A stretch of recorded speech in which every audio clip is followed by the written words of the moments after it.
কান্দুলিমাৰীত সকলোৰে পৰিচিত উমা চেত্ৰীৰ ঘৰ। পূৰ্বতে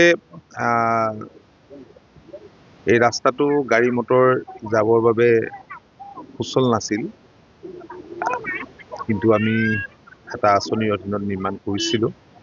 কিন্তু ৰাস্তাটো এতিয়া আহল বহলকৈ নিৰ্মাণ কৰাৰ কাৰণে আমি পৰিকল্পনা কৰিলোঁ 750 মিটাৰ নুমলীগড় ৰিফাইনেৰী CSR ফাণ্ডৰ পৰা এই কামখিনি কৰিবলৈ আমি লৈছোঁ। আজি আনুষ্ঠানিকভাৱে আমি আধাৰশিলা স্থাপন কৰিছোঁ। ইয়ালৈ বিভিন্ন ঠাইৰ লোক আহে, কাৰণ উমা চেত্ৰী পৰিচিত নাছিল এটা সময়ত।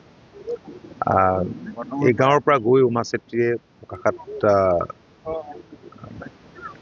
জিলা ক্ৰীড়া সন্থাৰ যিখন খেলপথাৰ আছিল তাত প্ৰেক্টিচ কৰিছিল। বহুত কষ্টৰে গৈছিল, ইয়াৰ পৰা ওলাই গৈছিল। আৰু আমি গৌৰৱ অনুভৱ কৰোঁ যে উমা চেত্ৰীয়ে ক্ৰিকেট জগতত নিজৰ নাম ৰাখিবলৈ সক্ষম হৈছে। এতিয়া অষ্ট্ৰেলিয়াত আছে, তেওঁৰ মাক দেউতাকো আজি ইয়াত আছে।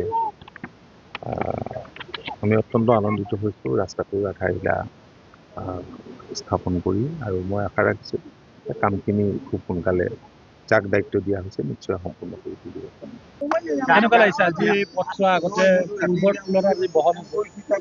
ভাল লাগিছে, মন্ত্ৰী মহোদয় আহি পেলাই উদ্ঘাটন কৰিলে, আমাক অতি আমি বহুত ভাল লাগিছে।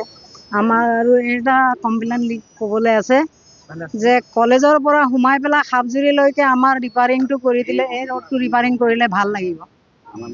সেইটোৰ কাৰণে আমি হেৰি কৰি আছোঁ। উমা চেত্ৰী বৰ্তমান ক'ত আছে?